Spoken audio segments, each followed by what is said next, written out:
Welcome to Positive Talk Radio. Our goal is simple: to explore evolving ideas one conversation at a time. So, stay with us as right now we present.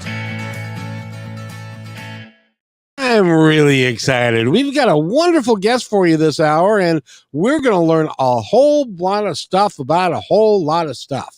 And we were talking about it just before we got on, and so I made her stop because I could have just sat there and talked with her, and you wouldn't have been involved. But I wanted you guys to be involved with it as well. So we've got DeeAnn Lensen is with us today. She is an extraordinary human being, and actually, I'm going to have her tell. She does skincare. She does all kinds. I'm going to have her tell you, the audience. What does she do? What do you do? What are you doing?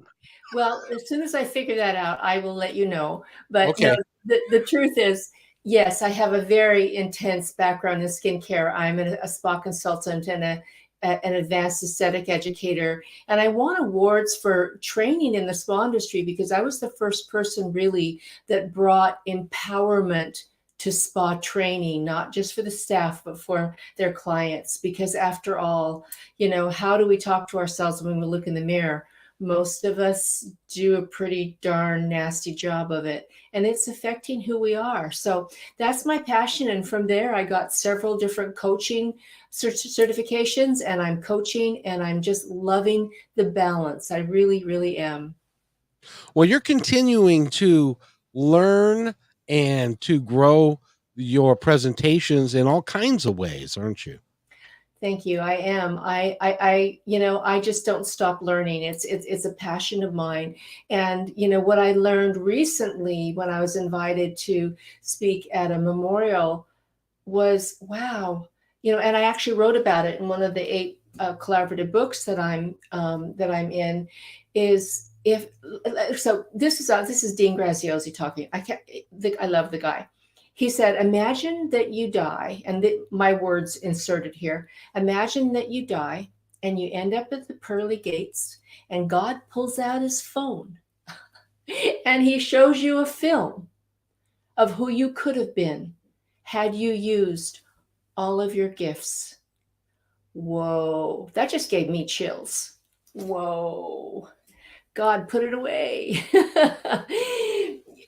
Well, the honest answer to that is we do get to have that review.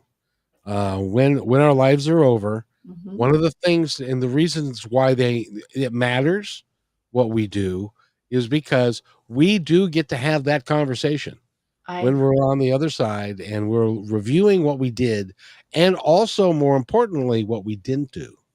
Exactly. And let's look at the reasons why we didn't do. Let's look at the reasons why we held back. Before the age of 6 or 7, everything we see and hear is downloaded into our subconscious mind. And yes, I've turned my mess into a message. And I'm sure I shared this with you before when we were on the radio. And that is that I grew up in Utah, and dang it, I wasn't blonde and I wasn't Mormon. And I got beaten up. I had my front teeth knocked out when I was 6. I was riding my bike, and these boys came up with their t-shirts full of rocks and literally stoned me, and I fell off my bike, and the postman saved me that day. But it took all these years and all this studying to actually undo that negative programming that I didn't know was there. And even after I discovered it, that I just wasn't good enough. It didn't matter that I was ahead of myself in school. That didn't matter because I didn't fit in and I wasn't good enough. So for the first 12 years of my life, that was my story. And I realized that I was achieving some things, but it was kind of like I was living in a castle surrounded by a moat, afraid to build that bridge and just take that next step to utilize everything that has been given to me. Does that make any sense at all? It makes a ton of sense. And well, the first thing I got to ask you is, who are these boys? Well, I'm 68, so this was in the 60s, and that, I was surrounded, everyone was Mormon. And it's a community. I mean, they have their and they had, I don't know a lot about that religion now, honestly, but they did everything together, and I didn't fit in. So Well, yeah. that's part of their religious stuff, but just a humanity or lack of humanity of throwing rocks at a girl on a bike is just beyond me. But I grew up in the '60s, and I know that times were a little bit different then, and stuff, and but no, what you were saying makes perfect sense, because we are all the experiences that we have in our lives have added up for us to be now think that's who we are, but Exactly. but in a lot of cases that's not who we are. We can do so much more. And a lot of it's unconscious. In his book, Maxwell Maltz, Psycho-Cybernetics, oh my goodness, he Oh really, yeah. really, really unravels the self-esteem. And his book has been updated a little bit, and etc. But he says that what we believe ourselves to be oftentimes is somewhat unconscious. And it is when we change who we believe ourselves to be, then we can really set goals and achieve them, specific, tangible, self-referenced goals. It's amazing. I mean, in the studies, they talk about a student who just couldn't do math until the teacher changed his opinion of himself, and it wasn't because he couldn't do math. It was just because he was darn sure that he couldn't do math. Yeah, interesting, huh? Oh yeah. Well, and our brains and what we think of ourselves, I've got so many examples of people that have had negative thoughts about who they are. Maybe it's because of an adoption, or which was my mother-in-law. She was adopted in 1930. Can you imagine? Oh And gosh. and she thought her mother didn't love her. Her mother, as it turns out years later, was a 16-year-old child, and had no and so she could not raise the child, and so she went to one of those homes that they used to have, where girls would disappear and then they would go have the baby, and then they'd go back to school without the baby. And so but she thought her whole life that nobody loved her because she was adopted, and that was such a travesty that she would take that as the lesson of her life. It is, and we find evidence for what we believe, right? Um, Oh, we're good at that. We yeah, can, if we believe something negative about ourselves, we can find something negative about ourselves. right. I mean, it was true for me during COVID, because my major business, aside from the coaching, was distributing and training spas, mostly hotel spas. Well, I think it's not too hard to figure out that the Canadian hotel spas had a slower time recovering, because it wasn't until midsummer this summer that those borders really did open. And I could tell myself that, oh, this is never going to work, and the point is, no, I need, I want to make a difference. And these people need me more than ever. The Fairmont Hotel had their entire staff, this was a year ago, off, and to be empowered for half a day. That's never happened in a hotel, as far as I know, for a whole spa staff. Why? Because they need it. And so I thought, okay, I can tell myself that this isn't going to work, this can't work, or I can say, how can I pivot to keep this beautifully, happily going, so that I can make a difference? Because the bottom line is, that's all that matters to me. I mean, we're here to make a difference. We've been given gifts to make a difference, and look at you, Kevin. You're making a difference, and bringing people's good stories forward all day, every day. I love it. That's fantastic. But why you? Why? What motivated you? Where do you think your desire to do that? Where does it come from? Well, it came from recognizing that my own story, no matter, okay, so if you imagine, and I recognize this because I brought Arbonne to Canada, and I owned that for 8 years, so I had a lot of people working with me, under me, consultants, etc. And it would be like this. Their income would be here, and we'd teach them something new, we'd teach them how to do it, and they would start to earn more money and be really successful. And then they would just not show up the same way. Why? I figured it out through my coaching, learning to be a coach, that their opinion of themselves, their set point was here. And when they earned more money, became more fit, became more happy, became more whatever, they would unconsciously get pulled back to where they believed themselves to be. So I knew that there were tools that could actually change the way people think. And I started in the beauty business by talking to women on stage, 200 women. How many of you looked in the mirror this morning getting ready and noticed everything that was great about you? And one 20-year-old raises her hand like this, like, don't hit me. But I thought I was pretty great this morning. I said, she might need an escort out of the room.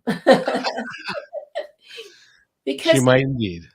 we're so mean to ourselves. And it's not just women, men too. But it's so easy. There are so many tools that we can use to first understand. And let's talk about the clarity tool. It was created originally by Dean Graziosi, but I bought his course, so I get to customize it. And so I have the Legacy Clarity tool. And let's not start by saying, oh, you loser, you didn't do anything. No, we've all done so much. We have cared for people. We've earned money. We've made a difference. Again, the day that we get to see that video of ourselves and it shows us, did we do as much as we could, or did we come back to our comfort zone because that's where we believed ourselves to be? And I know for sure that I needed to boot it up because I had more to give, and I was going to be responsible for that someday. Yes, and you're responsible for what you do today.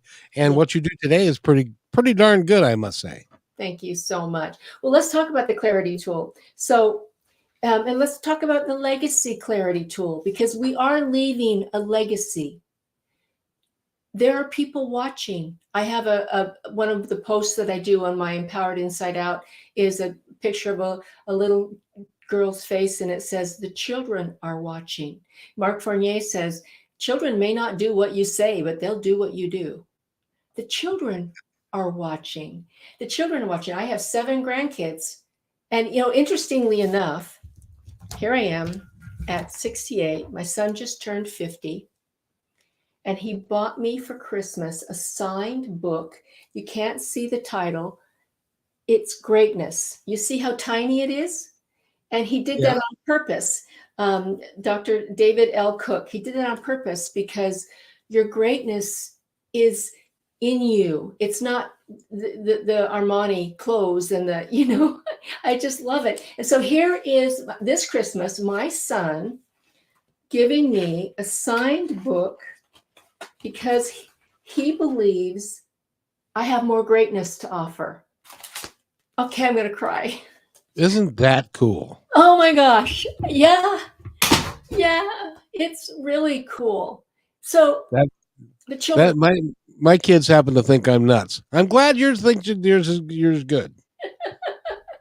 Well, I'm sure we had our moments, but I co-authored a book, one of Rebecca Harrison's Family Tree book, Yes, Mother and Son, and my son Joel is co-authored that with me. But the bottom line is, we're setting an example. And more people are paying attention than we know. They're saying, wow, look at DeeAnn stretching. Look at Kevin, he just doesn't stop. Look at my husband Michael, who's 74 and he's a 13-time Formula race car champion and he's still driving. Hello. wow. Yeah. So yeah, it's all about taking a look at what do you want to leave behind? Seriously, what do you want to leave behind? What gifts? Imagine you're like, I'm a little tiny girl, run into the room. I can sing, I can dance. all little kids are like that because they don't have the filter yet. And then it's kind of like this. You can't do that. That looks stupid. You know, you should be ashamed of yourself. And it's kind of like, mm. We Yep. can peel those stinky layers of onion off one at a time. So, how do you want to be remembered? You got to be brutally honest with yourself. A year from now, imagine it's been the best year of your life. What do you want your health to look like? What about your finances? What about your relationships? What about the intimacy with your significant other? What about your business? What about your spiritual connection? Are you ignoring the things that count? I mean, it's so interesting. So if you ask yourself, brutally honest, where am I at now? And 1 year from now, it's been the best year of my life. Where do I want to be? That is step number one, Kevin. That's a big step right there. Mhm. That's, because you're asking people to be honest with themselves, and a lot of people would rather not go there. Sure. Of course, we avoid what's uncomfortable, and we also avoid what we unconsciously don't believe we deserve. So I have an NLP little exercise for that. So once I wrote out exactly what I wanted 1 year from now, and what that would. So in NLP, of course, we use all of the senses. What do you see? What do you hear? What do you smell? What do you taste? So I have my clients write out a scenario of exactly how they feel, where they are, and shall I share mine? Yeah. Okay. So this is my 1 year from today, compelling, amazing self. I just finished playing tennis, and I walk in the front door, and there's an open window, and there's a lilac bush, and I smell the lilacs, and I'm walking across the hardwood floor, and I hear laughter in the kitchen, and it's my daughter Nicole, my daughter Kirsten, and my granddaughter Zoe, who's a doctor now, in the kitchen, pretending to make a salad, but they're really having a sip of wine and laughing their heads off. And then I open the doors, the sliding glass doors, and Dan, my son-in-law's barbecuing, and Michael, my husband's in the pool with some of the other kids. My son's out there playing basketball with some of the rest of them. I smell the barbecue. I smell the lilacs. It's hard for me to say without crying. I hear the laughter. I feel the love. I sit down and I have a little sip of wine. Isn't that cool? You want to come with me? Sure. Especially Michael's done well for himself if he's got the pool and he's got the house and all the stuff, which is really I really appreciate when you put it into those terms and you're making it not like it's a fantasy, but it's a real life moment in time. Yes. And it's not, and so can I give you a shot at mine? Sure, please. Okay. I get off the elevator of the 5th floor of a high rise in downtown Manhattan. And it is the number one radio station in the country. And it's a talk radio station, and they're interested in a progressive program.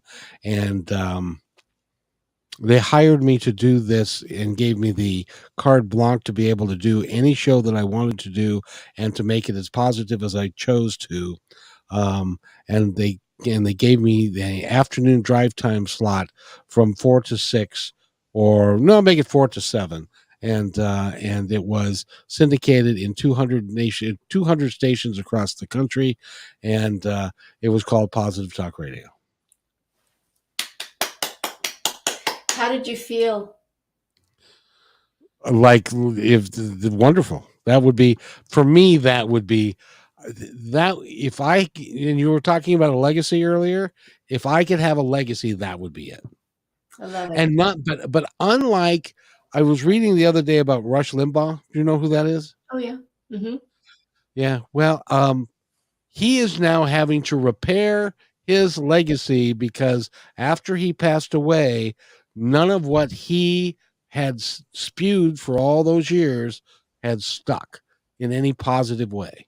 It was all viewed as so much garbage that was negative, and then he was replaced by a couple other mouthpieces that are just doing the exact same thing, rather than taking a product and making it special and having people listen to it in 200 stations and having a positive impact because it affected their lives, because I could bring people like you onto into their living rooms, into their cars, and they could benefit from your expertise. Does that make sense?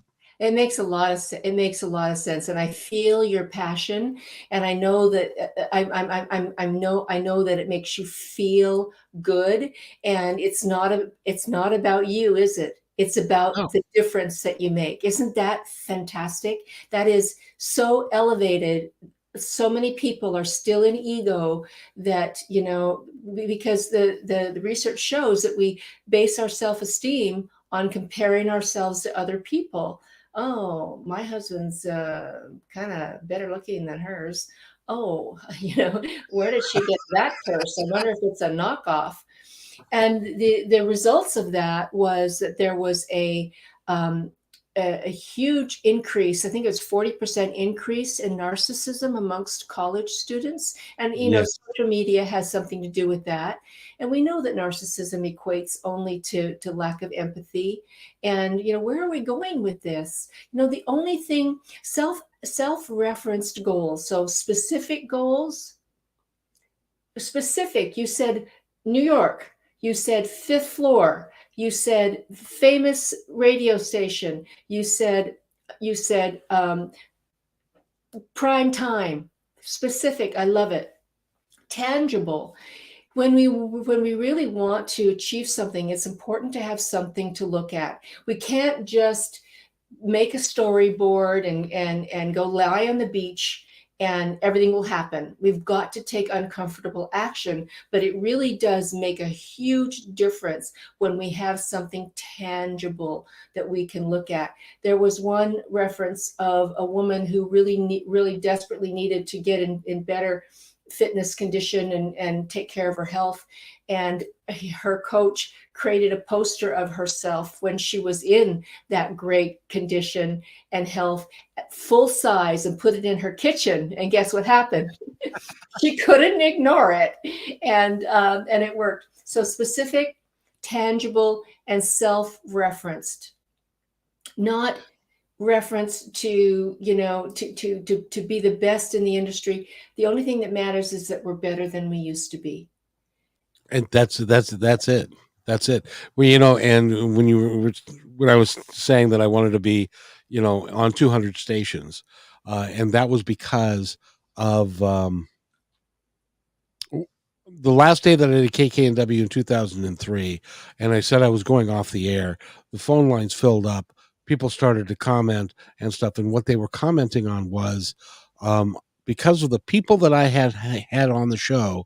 One lady said, "I'm looking at a pile of books that I bought because of your show, because of the people that were on your show. It had nothing to do with me. I was just a conduit by which that they were able to get that done." And another lady said that I'm an Alzheimer's caregiver, and we sit and we listen to your show every day because you can still get through to her because of how you laugh and the things that you do. And so it became a passion of mine, not for me. I don't really give a crap about me. I want to be able to bring people like you who can then have an impact on people that you will never know. You'll never meet them, I love but you will have an impact on what how they live their life from here on, so that when they get to the pearly gates and they get to look at that film, they can look at it in a new light, in a new way. and what be proud of the difference that they've made. And there's our my belief is that our body is a temple of our soul. And sometimes that is the only reason that I take the extra steps that I know I need to do to care for myself. Do you think I like getting up at 6:30 in the morning to work out with Joyce? I love Joyce, but I love Joyce, but and she makes beautiful references to the endorphins and the good vibes that come on us when we do self-care. I mean, we feel really good about ourselves. So one of the things that we can do to take that step in the next direction is to remember something that we've done that was really great and repeat that to ourselves. It'll help to change our self-esteem. We've got to stop talking negative to yourself. Did you know that what you say to yourself has more impact on you than what other people say? Oh yeah. Oh yeah. But in a lot of cases, don't we parrot what we perceive other people to be thinking of us? And Oh yeah. and it might not even be true, but we take the worst of it because, oh yeah, they think I'm terrible and whatever it is. And when you think of that about that for yourself, I like to use a example that my mother did to me. When I was a kid, she whenever I did something well, be it in baseball or school or clean my room or whatever, she would always insert. She said, "You did this really well, but." Oh. Then it would be, "But you could have done this better, this better, this better." After a while, I stopped accepting I don't know why we do this. You're going to tell me in a minute. I stopped accepting the compliment part and only heard the "but" part, Oh. which was, "You can't do, you're not as good as, you would have been better if," those things. Because the compliment then, to me, in my little pea brain, compliment didn't mean anything because she was more interested in telling me the negative side. That makes sense. It makes a lot of sense. And what comes up for me is that a lot of mothers live vicariously through their children, and they don't have their own things going on and their own sense of self-worth, and the only thing that they can base their self-worth on is how perfect my child is. That might be, and I'm not saying that it's okay, but I would like to take you through an exercise regarding that, if you wouldn't mind. I would be honored. I would love for you to take a big deep breath and say to yourself, say out loud, and just repeat after me, I forgive my mother for not being able to love me unconditionally. I forgive my mother for not being able to love me unconditionally. Take a big deep breath and blow it out. One more. I accept that my mother used the tools that she had and knew. I accept that my mother used the tools that she had and knew. Big deep breath. Because, Kevin, it doesn't serve you to do anything but forgive her. I know that you are bigger and stronger than that, and that you have overcome those stories, but don't let them live any longer. Cast them out. Cast them out, because you don't deserve that. And who knows how she was treated. My mother was an abused child. The fact that she was a cheerleader for me part of the time was amazing. What she gave us was unbelievable, considering that she had to throw herself in front of her younger brothers and take the beating to keep it off of them.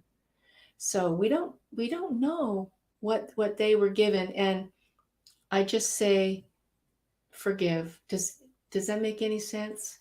Oh, absolutely. Well, and long ago, I came to realize um, that anything that my mother would say it really had no impact on who I was. I mean, she did some wonderful things too. One of which was she had me do a pantomime, or no, a monologue for the Blue and Gold dinner when I was 10. So I was on a stage by myself in doing this thing that really gave me a lot of of power as far as being able to speak in front of people and be in front of people and all that. And I had no fear of that. So she did some really good things too. And I implore people, if you are unhappy with somebody, and you're absolutely right, um, DeeAnn, she grew up in the 30s. Her dad was a car mechanic. Mom was mentally ill. They lived in a little itty bitty teeny weeny house. She slept on the couch. They didn't have a bedroom. For years, she slept on the couch. Her dad was 100% German and was a very tough taskmaster. Mm. Mom ended up dying of a brain aneurysm. I mean, the family was just totally dysfunctional, and there was no love in it. And I don't know about you, but I'm discovering as I get older that there are lots and lots of people that grew up in a loveless house because people didn't know how to love. Does that make sense? It makes a lot of sense. I mean, it makes a lot of sense, and it also gives us the power to recognize that and to say, "I forgive you," and to say, Yes. "You know what? I am worthy. I am worthy. I my in my words, I am a child of God. You can't mess with this." Yeah, that's well, and we are, I believe, spiritual beings having a physical experience, and that we are all part of the grand design. Exactly. And And I you don't know, and I it's don't need I don't need to put a name on it and talk someone into doing it my way. Just if you but my in my words, if you think you're just a computer and a bag of bones, I have something else to show you. well, and it's true because we're not. No. But it's really important, and that's why the work that you're doing, and I love that your work continues to evolve. Oh, Um, it's so exciting. And I would love, on my website there is a link for a free consultation. I would love I double triple dare you. Just send me an email. We'll have a short talk, and I'll give you the download of the Legacy Clarity tool. And then if you want to do more and you really want to work on it, I'm here. I would love to do that. But wow, just taking that time to be brutally honest with yourself and say, where am I at right now in my health, in my relationships, in my finances, in my business, in my um, my spiritual growth, in my intimacy, where am I at? And and then where would I like to be? It's been the best year of my life, 1 year from today. And this is where I'm at now. What does that sound like, feel like, taste like? I'm telling you, nothing is impossible. I mean, what if you set a goal that it's going to be from 0 to 10,000 in 6 months, you'll probably be a little bit disappointed. But every little bit helps. And realizing in your case, your presentation that you made on stage that was amazing, the more you repeat that to yourself and you see that as who you are, the more your self-esteem starts to get stronger. And self-esteem is not conceited. There's no such thing as a bully with high self-esteem. ooh, there's a bumper sticker right there. It's true. It's true. When we feel good about ourselves, we don't have to put other people down. We don't have to compare ourselves to other people. And there's a saying, oh gosh, it goes back so many years. I forget his name now, but he says, I like me best when I'm with you. Guess what? If I like myself better when I'm with you, dude, I'm gonna knock like I did email you and beg you so that I could be on your show. If I like myself better when I'm with you, Kevin, I am going to do what I need to do to be with you because and it's people with high positive self-esteem that don't need to interrupt, that can just be, right? Yeah, no, I agree with you totally. And by the way, you did not have to beg. I begged you. I wanted you on the show. Let's talk about listening. We touched on that a little bit, and there are 3 levels of listening in the coactive coaching model that I'm certified in, and I think that it's really powerful for us to share. The first level of listening is what I have nicknamed caveman listening. If I don't win, I don't eat. So basically, what's happening is we're hearing someone, but the only thing that we're hearing is, oh, I know something about that. I can't wait for them to stop talking so I can show how smart I am. Yep. That's level 1 listening. And level 2 listening is listening with an open heart of hearing what that person is trying to tell you. That's level 2 listening. And level 3 listening is listening at level 2, but also watching not just the current, the surface of the water, but feeling with your intuition the current underneath, and just recognizing, is there some way I can contribute? What are they really saying? Being vulnerable enough to just say, I am open to really hearing you. And I'll tell you what, you know who's so gifted at that, and I'm sure you will agree, Rebecca Harrison. Oh my gosh. She She's remarkable. Yeah, she walks into a room and she sees, she feels, she remembers everything you told her about yourself. And she comes back and repeats that and asks a question. And it's like, oh, I love it. Well, and she is genuinely, and I can say this about you as well, generally, genuinely somebody who loves people. She loves everything about them. She's forgiving. She's been through some stuff, Oh, yeah, yet she forgives and doesn't hold it against anyone, and she doesn't speak badly of anybody. I mean, we could all. There are many of us that could go a little ways to be a little bit better of a human being to each other. absolutely. And the bottom line is that is all that matters. That is all that matters. It's just so important. And then let's just break it down for the listeners and say, that's the kind of person we love to be around. Yes, Do you want to make more sales? Be like that. You know, yes, ask yourself, what do you want them to see, feel, and hear? What do you want them how do you want them to feel? Genuinely compliment them on who they are and what they have accomplished.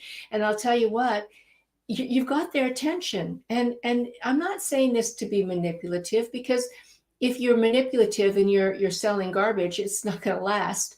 But we need to get someone's attention, and it is so important just to be real and to be focused and listen at level 3. I had the opportunity for part of my life. I was a district sales manager for a major food company, and so I had 11 reports. 11 people reported to me, and I would go on calls with them. And we would go to a particular restaurant, or we'd go do a cold call.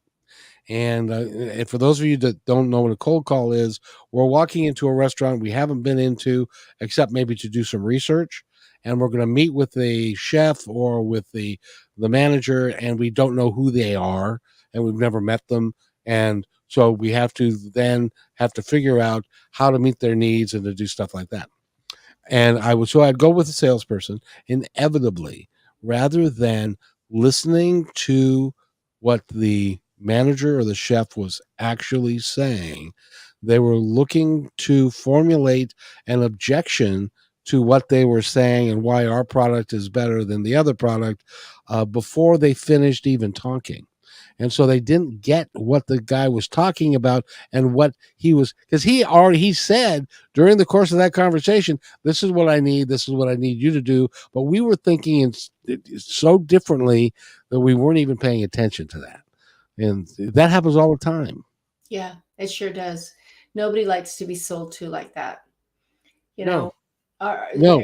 their time is important, just as important as ours. Yeah, it's so true. It is so true. Well, I really, and oh, just it's just so much fun to be able to make a little difference here and there. It is. And you are. Thank And with your coaching practice and with all the things that you're doing. And by the way, you have a grandson that is a doctor. I have a granddaughter, Zoe. Oh, Uh, Zoe. Zoe is uh, she has her doctorate in human physiology from Columbia University, and she is working as a physiotherapist in New York City.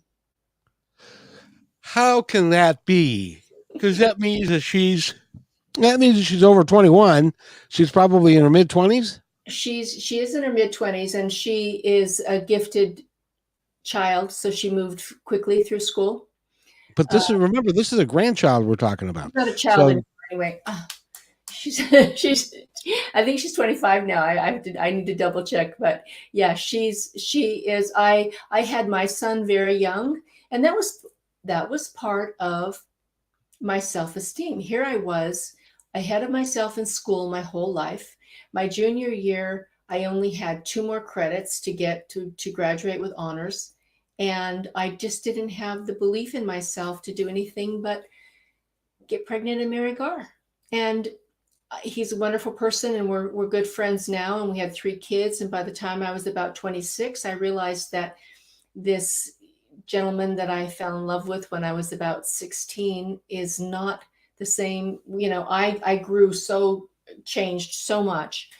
And yeah, and I told, it's in one of my books. I told him, Gar, you didn't do anything wrong. I just grew and changed so much. I want you to know that I really appreciate you. And he turned to his then wife, it was still his wife, and he said, I'll always love that little lady. which Yeah. hence the reason why she's now his ex-wife. No, I'm kidding. No, Uh, no, she knows that, she sees me and I'm like, ah, and Gar's just really still quiet and the same person that he was that I married. I'm just Yep. not the same person. Some people change, and some people need to change because you've got something to give back to the world, Yeah, and that's why you're doing what you're doing. exactly. And that's why I married a race car driver. He can get there faster. He's also a contractor, but I'm just, that kind of personality. Just saying. Yes, indeed. By the way, we're talking with DeeAnn Lensing, right? Yeah, and it's Lensen, DeeAnn Lensen. DeeAnn Lensen. I'm sometimes I tell you. That's Well, okay. and if you go to her website, empoweredinsideout.com, is that right? Empowered Inside Out will take you right there, right to me. And you've got lots of. By the way, I love Mark Fortnier. He needs to come back. Oh yeah, he will. He is so busy. He is just absolutely rocking the world right now. But yeah, well, I'll get him back. Yeah, he's a. But only it's a package deal. Only if you come with him. Thank you. Yeah, he's awesome. Well, um, after I let go of Arbonne Canada and they tried to get me back, they did that by giving me one of his courses. And instead of going back into Arbonne, I became his master coach, and I still am. Good for Well, you. yeah, Good for you. I'm one of his coaches in his program, and he calls me his master coach. So yeah, it's I learned so much. It changed his course, changed my life and my marriage, my second marriage, and the communication. We had our own little lexicon. Like Michael would come into the room and go, "You're not on the dark train, are you?" And I'd say, No. Yes. Yeah. Dark train. What's that? The dark train is a Marc Fournier way of saying that we get into a dark mood and then we see everything dark.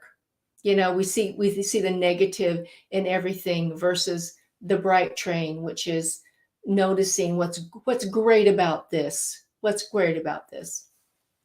It is so weird. I don't know why it is this way, but I don't understand the dark train. I've never been on the dark train. My son, who is okay, he's 34. He's a diesel mechanic, and he's a little bit more reserved than me. And he used to tell me when I would come bounding down the stairs at home and was ready for another day to begin, he'd say, "Would you please just calm down?" Because it's always, for me, it's always fun. It's always positive. So I don't understand any other way to be. Good. So Yeah, well, I recognize that in you, and it's joyful to be around. It really is, and that's probably one of the reasons why people love working with you. But no, we get to choose. We get to focus on. And one of the other things that Marc Fournier does is the cycle of reality, where let's say that I invited my assistant for coffee, and she was late. I focus on the fact that she's late. She's late. She's late. I can't believe she's 5, 6, 7 minutes late. I'm focusing on that. And then I'm going to write a story. Well, she's probably late because she doesn't respect me. Well, I can't believe she's doing that. And now I'm going to look for evidence that it's true. So when she shows up, see, she hardly even apologized. And that's going to change my behavior because she's late. She doesn't respect me. I found the evidence, and now it's going to change my behavior. And guess what? Now my behavior is so nasty. She doesn't respect me. Cycle of reality.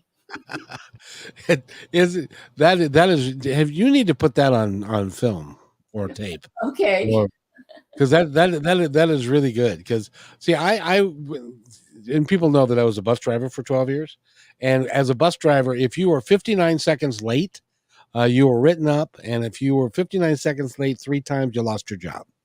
So Whoa. for me, being on time is like a big stickler. So now I recognize that in even doing this type of work, it's like I recognize the fact that I have created unreal expectations of other people, and it's not fair to them if I treat them a way that's less than because of the fact that they're 5 minutes late.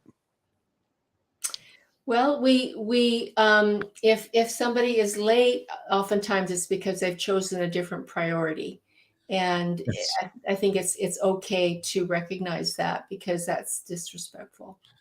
Yes, indeed. Yes, indeed. So I'm gonna need to wrap it up for today, but will you come? No, you're booked again, right? Yeah. February 8th, I believe. Hmm. So you can catch another episode with Leanne, DeeAnn, and me on February 8th. But I want to give you the opportunity, my friend, to tell our audience anything that you would like them to know about anything. And I'll sit over here and listen and shut up. What comes up for me, Kevin, is that change is worth it. And I'm not saying, you're bad, you're useless, I'm just saying that there are things that all of us wish we could change. And an accountability partner or a coach is massively, massively helpful in that way. Because when you check in with someone every week and they ask you, did you do what you say you're going to do?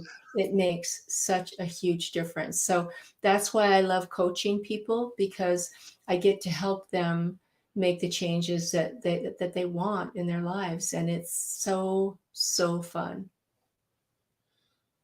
And rewarding, and you're helping people. Yeah, And exactly. that's why you're a favorite of the show. Because Thank you, you. you you know you we this conversation, parts of it, people are going to listen to it, and you're going to help people that you'll never meet, and that's what is really exciting for me. That's very exciting. And if you'd like to have a chat, Empowered Inside Out, there's a little button there, and just shoot me a little email, and we'll have that chat. Yep, it says let's chat in the bottom right-hand corner. Mm-hmm. And there you are. So, DeeAnn, thank you so much for being here. I really appreciate you taking the time. This was fun. We're gonna have more fun on the 8th and stuff like that. And then one of these days, a power group would be to get you, Rebecca, and Mark all on at the same time. Wouldn't that be fun? That would really be fun. That would really be fun. That would be great. It would be sparks. They would be a flying. Yeah, exactly. So, I love it. I love it. Let's do it. Is there anything else you'd like to add before we go? No, just, yes. Watch how you talk to yourself. That's where everything starts. All you need to do is just be kind to yourself, and be kind to yourself. Be kind to yourself. I mean, you deserve it, and it makes a bigger impact on it makes a bigger impact on how kind you can be to other people. If you're telling yourself, my jeans don't fit, and my oh, look at that wrinkle, and come on, what really matters? What really matters. And if you want to change that, go for it. Anyone can glow. The human brain is attracted to glowing skin. I didn't make that up. It's because when it sees scaly skin, it thinks, oh, I'm not sure that that's healthy, or it's very subconscious. Anyone can glow. Don't compare yourself to about the golden ratio. But yeah, if you want to glow, I can teach you that in about 2 minutes. Let's do it. Well, then you need to chat with them. And so they need to reach out to you. Sounds good. So go to empoweredinsideout.com and click the let's chat button, and she'll get back to you, and then you guys can have a meaningful conversation. Sounds good. It'll do you good. So thank you, DeeAnn. And I'll stay there. I'll be right back. Okay. Hey, thanks for enjoying this episode all the way to the end. Please give us a like and subscribe to this channel. This has been a production of PositiveTalkRadio.net. Please visit our website, oddly named PositiveTalkRadio.net, for more details about us and our mission, which is to provide great positive programming designed to inspire us all. I'm Kevin McDonald, and I'm proud of these shows, and I truly hope that you'll like them and share them with friends and family. So on behalf of our entire team, remember, be kind to one another, because each other